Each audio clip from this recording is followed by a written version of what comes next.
Brought to you by Baidyanath Kesari Kalp Chyawanprash, stamina और immunity बढ़ाए। सोना चांदी केसर और अश्वगंधा युक्त केसरी कल्प च्यवनप्राश होता है।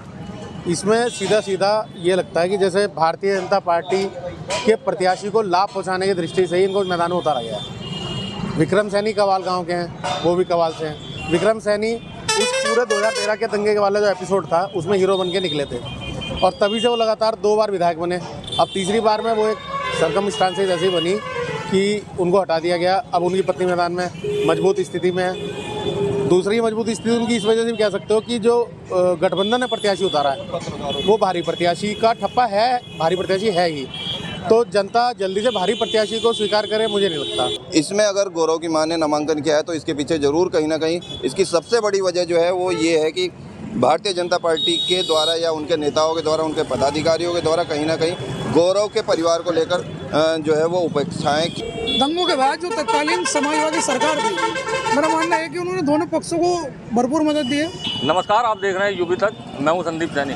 एक बार फिर से खतौली में हम मौजूद हैं, लेकिन इस बार हमारे साथ यहाँ के बुद्धिजीवी पत्रकार लोग साथ हैं और हमारा मुद्दा है कि गौरव की माँ, कवाल कांड में जो मारे गए गौरव की माँ निर्दलीय चुनाव में उतरी हैं। आखिर उसके पीछे की कहानी क्या है जो उन्हें आज चुनाव में उतरना पड़ा है। ये बुद्धिजीवी लोग, ये पत्रकार ही हमें इस चीज़ को बताएंगे कि आखिर ये जो मैदान में उतरी है इसके पीछे की कहानी है क्या। इन्हीं से बात करते हैं आखिर क्या कहना है इनका। जी, क्या नाम है आपका? मेरा नाम आरिफ सिद्दीकी। गौरव की माँ निर्दलीय चुनाव में मैदान में है, क्या कहेंगे इसके पीछे आखिर कहानी क्या है जिसकी वजह से उन्हें आज मैदान में आना पड़ा है? देखिए, गौरव के पिता रविंदर जो हैं उनका कहना यह है कि भाजपा ने हमारा साथ नहीं दिया है। दंगों के बाद जो हमारी उपेक्षा हुई है आर्थिक रूप से या सामाजिक रूप से या किसी भी तरह का, उन्होंने हमें इतना सहयोग नहीं किया जितनी उनकी उपेक्षा थी। और हमने सब कुछ खोया, अपने बच्चे खो दिए और भाजपा ने उसका श्रेय लिया। आज जो केंद्र में सरकार है या प्रदेश में सरकार है, उन्होंने कहना है ये दंगे की बदौलत है। कवाल कांड जो हुआ था उसके बाद मुजफ्फरनगर दंगे हुए, ये उसकी बदौलत है। तो उनको जो भाजपा से उपेक्षाएँ थी वो उस पर खड़े नहीं उतरे। तो उसका ही रोष का नतीजा है कि उन्होंने जो है वो निर्दलीय मैदान में आए। और कहीं ना कहीं ये भी अपेक्षा थी कि जब एक अवसर आया है तो पार्टी हमें टिकट दे। विक्रम सैनी के जब विधायकी समाप्त हुई है तो उसको भी अनदेखी करी उन्होंने, तो उन्होंने निर्दलीय मैदान में आना पड़ा। और सबसे बड़ी बात कवाल कांड या मुजफ्फरनगर दंगा, उनका कहना यह है रविंदर जी का कि हम अब भाईचारा जो है वो कायम करेंगे। ये सबसे अपोजिट बात है, कहाँ दंगा और कहाँ भाईचारा। अब वो कह रहे हैं कि हम भाईचारे के लिए काम करेंगे, तो इसका मतलब बिल्कुल, अब देखिए स्थिति बिल्कुल चेंज है कि एक तरफ दंगा कवाल कांड हो रहा है। अब जो चुनाव है उसमें भी भाजपा का जो है वो कवाल कथा शुरू हो गई है। कवाल कांड की कथा जहाँ भी कहीं हो रहा है वो कवाल कांड पे ही फोकस है उनका सब जगह, और वो भाईचारे की बात कर रहे हैं। तो अब इसका जो है देखो क्या इससे नुकसान होता है भाजपा को। उनके मैदान में निर्दलीय आने का क्या कहीं किसी भी तरफ बीजेपी कहें या गठबंधन कहें किसी तरीके का कोई नुकसान दिखाई देगा या जनता उनका साथ देगी? नहीं, ऐसा तो बहुत मुमकिन नहीं है, क्योंकि भाजपा बड़ी पार्टी है और वर्कर भी हैं, पूरी टीम है। अब नामांकन के समय ही उनके साथ 2 आदमी थे। निर्दलीय प्रत्याशी श्रीमती सुरेश देवी जो हैं, गौरव की माँ, उनके सिर्फ 2 आदमी थे। इसी हिसाब से अंदाज़ा लगा सकते हैं उनकी क्या स्थिति है। लेकिन वो तो उनकी टीस है जिसके लिए उन्होंने पर्चा भराया, इलेक्शन में आए हैं। भाजपा से जो उपेक्षा उन्हें मिली है उसकी टीस है, वो इस लिहाज से पर्चा भर रहे हैं, ना कि हार जीत के लिहाज से। मंशा इसके पीछे क्या है उनकी आखिर? मंशा तो यही होगी कि भाजपा को जो कहना कि हमारी वजह से नुकसान पहुँचे, यही मंशा है। वो शब्दों से ही पहुँचा रहे हैं, वोट से ही पहुँचा रहे हैं, पहुँचाने की कोशिश करेंगे। क्या आप अपने नज़रिए से कुछ ऐसा भी देख रहे हैं कि इसके पीछे कोई राजनीतिक स्टंट तो नहीं है कि जो उन्हें मैदान में उतारा गया है, किसी का सपोर्ट उन्हें मिल रहा हो? दंगों के बाद से आज तक वो पर्दे के पीछे रहे और वो उनका एक ही आरोप है कि हमें उपेक्षा मिली है भाजपा से। हमारी उपेक्षा पे भाजपा उसके नेता या स्थानीय नेता या कहीं भी जो हैं वो खड़े नहीं उतरे हैं। तो उसी की परिणति है कि वो जो हैं इलेक्शन लड़ रहे हैं अपने जो उनको उपेक्षा हुई है उसी की वजह से, वरना और कोई ऐसा कोई नहीं तो होता तो वो किसी पार्टी में जाते हैं, कोई अपना दल पीछे होता सब। जी, आपका क्या नाम है? मेरा नाम दिलशाद सैफी, दैनिक जागरण से। दिलशाद जी, आपको क्या लगता है कि आखिर कहानी क्या है गौरव की माँ के चुनाव मैदान में उतरने की, और वो भी इतने समय बाद? जो उन्होंने बीजेपी पे आरोप लगाए हैं, अब तक कहाँ थे वे लोग? क्या लगता है आपको अपने नजरिए से? देखिए, बीजेपी पे आरोप लगाए ये तो एक अलग मैटर करता है, लेकिन जो चुनाव में आने का मकसद उनका भाई कहीं ना कहीं पिछले 8-10 सालों से वो कहीं ना कहीं उनके अंदर कुछ चीज़ छिपी है, कुछ चीज़ जानना चाहते हैं, कुछ बताना चाहते हैं समाज को, उसको लेकर वो प्लेटफार्म ढूंढ रहे हैं। जो प्लेटफार्म उन्हें ठीक लग रहा है कि भाई चुनाव में उतरे तो पब्लिक सुन सकती है, या हम कुछ कहेंगे तो पब्लिक हमसे बता भी सकती है। मैं मानता हूँ कि ये उनका अपना एक नज़रिया है अपनी बात रखने का। हालांकि चुनाव की बात रहती है तो चुनाव उनके लिए 2017 भी चला गया, 2022 का भी हाल में गया है। ये तो एक उपचुनाव है, इससे ना सरकार बदल रही है ना गिर रही है। कवाल कांड जब गौरव की हत्या हुई थी, गौरव सचिन की, ये मैदान में है, इनकी पीछे की कहानी क्या है? तो उस कहानी को तो मैं बयान नहीं कर सकता, ना मुझे मालूम है कि वो क्या कहानी रही होगी। जैसा बताया जाता है कि आपसी झगड़ा था, विवाद था, उसके कारण एक पूरे कवाल क्या पूरे जनपद में आग धधकी थी वो, जिसमें सभी को नुकसान हुआ था। ऐसा नहीं किसी पर्टिकुलर एक व्यक्ति को नुकसान है, सभी समाज को, सभी जगह को नुकसान हुआ था। नहीं, कहानी मेरा मतलब कि जो आरोप बीजेपी पे लग रहे हैं उनके माता पिता के द्वारा, हमारी कोई मदद नहीं की गई है, क्या कितनी सच्चाई आप इसको मानते हैं? जो मदद हुई है वो उस समय तत्कालीन सरकार में थी, क्या थी और क्या मदद हुई?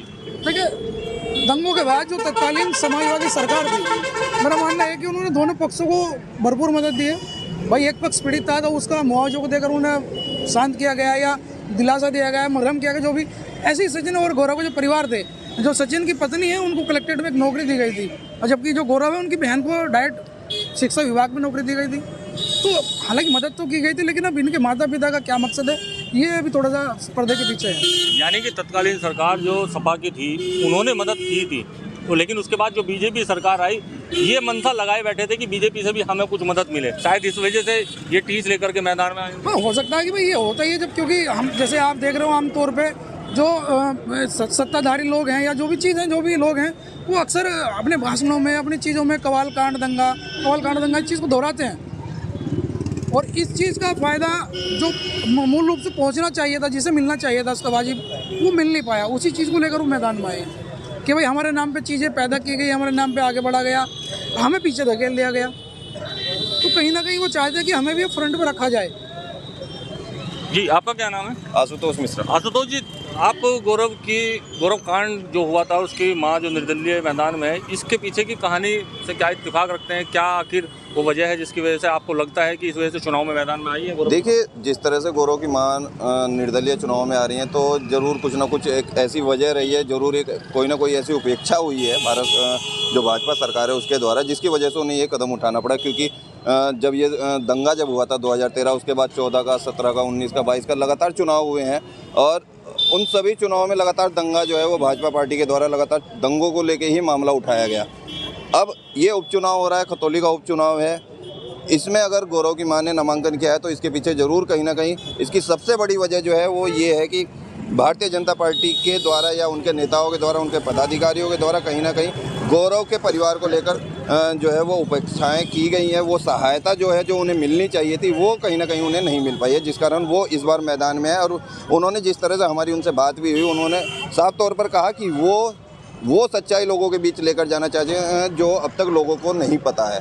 वो लोगों के बीच जाएंगे और बताएंगे कि उनके साथ क्या हुआ था और वह किन मुद्दों को लेकर इस उपचुनाव में यहाँ खतौली लड़ना चाहते हैं। मदद की बात कहें तो मदद तो दोनों ही परिवारों की, क्या तीनों परिवारों की हुई है, सचिन गौरव की भी और शाहनवाज की भी मदद तो हुई है। लेकिन क्या ये उपेक्षा बीजेपी सरकार से कुछ अलग ही रखना चाह रहे थे जो इनकी पूरी नहीं हुई हो, जिसको लेकर के ये इस चीज़ को लेकर के मैदान में आए हों? देखिए, कारण कोई भी हो सकता है, क्योंकि मैंने आपको बताया कि अभी 2013 के जो दंगे थे उसके बाद कई बार चुनाव हो चुके हैं। हो सकता है कि जो गौरव का परिवार है या सचिन का परिवार है, उनको कहीं ना कहीं राजनीति में भी, क्योंकि हर बार जिक्र दंगों का होता है, चाहे वो गठबंधन हो या भाजपा हो, दंगों का जिक्र जरूर होता है, लेकिन उस दंगों के पीड़ित जो हैं, जहाँ से ये सारी कहानी शुरू हुई, उनकी भागीदारी सिर्फ स्टेज तक रहती है। उनको मंच पर लाया जाता है, उन्हें दिखाया जाता है और वहाँ से उनकी कहानी खत्म हो जाती है और उसके बाद पूरा चुनाव लड़ा जाता है। तो कहीं ना कहीं कारण ये भी हो सकता है कि उनका राजनीति के अंदर जो है कहीं ना कहीं प्रभाव होना चाहिए था, उन्हें कहीं ना कहीं राजनीति में जगह मिलनी चाहिए थी, लेकिन वो नहीं मिली। दूसरी वजह ये भी, लेकिन इतने समय बाद आखिर राजनीति की क्यों याद आई? देखिए, उस समय को लगभग 8 से 10 साल हो गया। ये ज़्यादा बेहतर कह पाना मुश्किल होगा कि क्या वजह अब है, क्योंकि एक 8 से 10 साल का जो समय है काफ़ी लंबा पीरियड होता है। अब क्या कारण हुआ उपचुनाव में ही, क्योंकि उपचुनाव में ना किसी की सत्ता बन रही है ना किसी की सरकार बन रही है। उपचुनाव में हो सकता है ये उम्मीद थी कि भाजपा के द्वारा क्या पता वहाँ से वो अपने चुनाव अपना सिंबल चाहती हों, क्या पता वो चुनाव में लड़ना चाहती हों, उन्हें वो ना मिला हो, इस वजह से उन्होंने निर्दलीय इसमें भागीदारी की है, या और भी कोई अन्य कारण हो सकता है। इसमें अभी हम ज़्यादा क्लियर नहीं कर सकते क्या उनका मुख्य कारण क्या है इस उपचुनाव का। जी, आपका क्या नाम है? बिलाल अख्तर नाम है। बिलाल जी, आप भी एक पत्रकार हैं यहाँ से इस विधानसभा से। गौरव की माँ मैदान में है, इस मैदान में आने की वजह क्या समझ रहे हैं आप? आखिर क्या कहानी है जिसकी वजह से आना पड़ा? कहीं ना कहीं मैदान में आने की वजह गौरव की माँ की हो सकती है। जैसे अब उपचुनाव हो रहे हैं तो उन्हें कहीं ना कहीं ऐसा लग रहा था कि उन्हें भी मौका दे दिया जाए, क्योंकि जैसे भी सब लोगों ने बदलाया, 8 से 10 साल हो चुके हैं। 2013 में दंगे हुए थे और इसकी आवाज़ लगातार हम सुनते रहते हैं और करीब करीब भारतीय जनता पार्टी की जितनी भी सभाएं भाषण होते हैं उनमें भी उनका जिक्र किया जाता रहा है। तो कहीं ना कहीं अभी उन्होंने कुछ समय पहले ये भी कहा था गौरव की माँ ने कि यहाँ पर जो है फ़ोटो खिंचवाने के लिए आ जाते हैं पुण्यतिथि पर, लेकिन हमें जो सहायता मिलनी चाहिए थी वो नहीं मिल पाई। आखिर क्या लगता है कौन सी सहायता की मैं बात कर रहे हैं? क्योंकि मदद तो हुई है। जी। जो कवाल कांड हुआ था, तीनों परिवारों को मदद मिली है सरकार की वजह से, चाहे वो तत्कालीन सरकार हो चाहे कोई सी भी हो। लेकिन फिर भी आखिर क्या मदद चाहते हैं जो मनसा? जी, जैसा कि मैंने बताया, उन्हें कहीं ना कहीं हो सकता है वो राजनीति में आना चाहते हो और उन्हें लग रहा हो कि इस बार उपचुनाव में उन्हें भी प्रत्याशी बना दिया जाए। और लगातार 2013 के दंगों के बाद से ही भाजपा सरकार जो है बहुमत हासिल करती आ रही है और मुख्य मुद्दा उसमें यही आता है कि 2013 के दंगों में जो है बहन बेटियों की सुरक्षा के लिए भारतीय जनता पार्टी के कार्यकर्ताओं द्वारा जो है इसमें योगदान दिया गया था। जेल वो लोग गए थे, लेकिन जिनका बच्चा मरा है उन्हें वो मदद नहीं मिल पाई जो उन्हें मिलनी चाहिए थी। जी, आपका क्या नाम है? आरिफ खान, दैनिक भास्कर। आरिफ जी, आप क्या कहानी समझते हैं इस बात को लेकर के जो गौरव की माँ मैदान में आई है? कि क्या कहानी है, क्या वजह रही होगी आपकी नज़रिए से? देखिए, जो जानकारी मिली है कि वो जो उनको न्याय मिलना चाहिए था वो अभी तक उनको नहीं मिला है। भारतीय जनता पार्टी उनके नाम के सहारे कवाल के बवाल को ही भुनाया है भारतीय जनता पार्टी ने, इसीलिए प्रदेश में सरकार आई थी।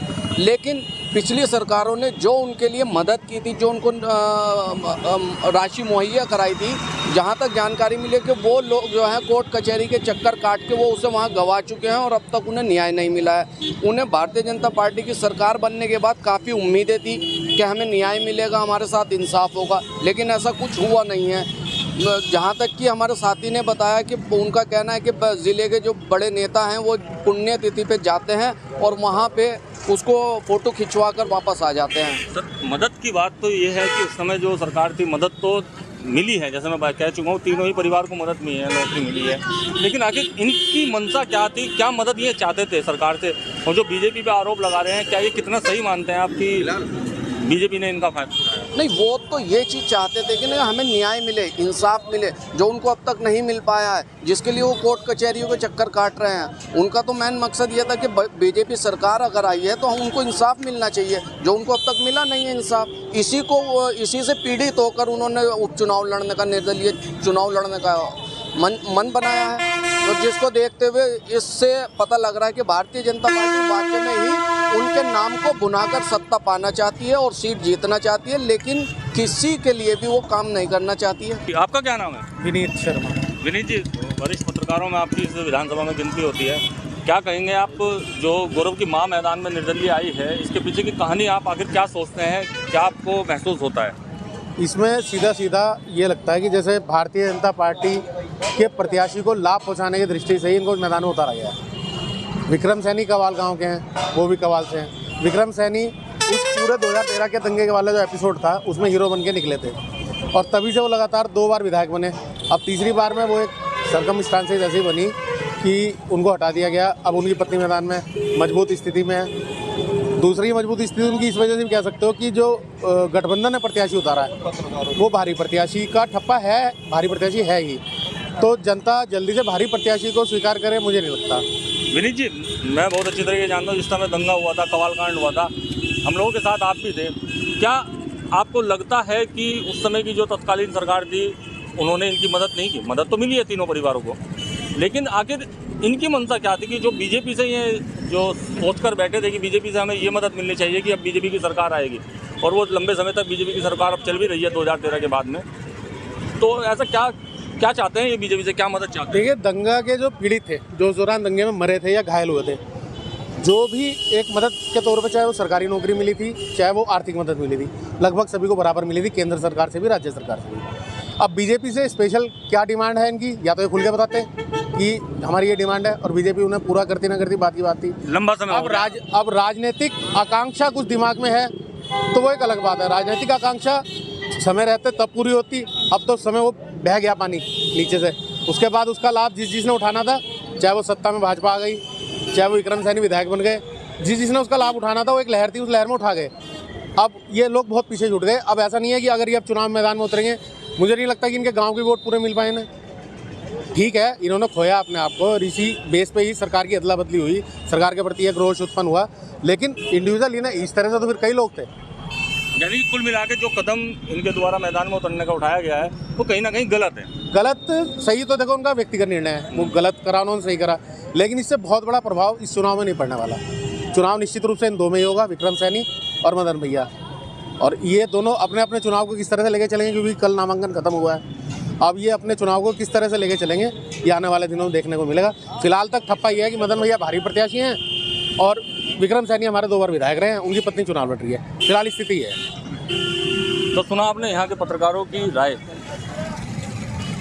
मतलब गौरव की माँ जो मैदान में है, इन लोगों का कहना है कि जो आरोप उनके लग रहे हैं वो उनके अपने आरोप हैं, लेकिन सत्य तो यही है कि उस समय जो वो कांड हुआ था, उस समय की सरकार ने उन लोगों की मदद जरूर की थी, लेकिन उसके बाद जो बीजेपी की सरकार आई है दंगे के बाद, उससे ये क्या मदद की उम्मीद लगाए बैठे थे, उस चीज़ को यही जानते हैं। लेकिन मैदान में जो ये उतरे हैं उपचुनाव में, ये किसी भी प्रकार का बीजेपी को या गठबंधन को कोई नुकसान नहीं पहुंचाने वाला है। यानी कि कुल मिला के कहें तो चुनाव लड़ने का निर्णय उनका अपना है, यानी कि राजनीति में आने का निर्णय उनका अपना है, लेकिन इससे बीजेपी का और इस चुनाव का कोई लेना देना नहीं है। संदीप सैनी, यूपी तक।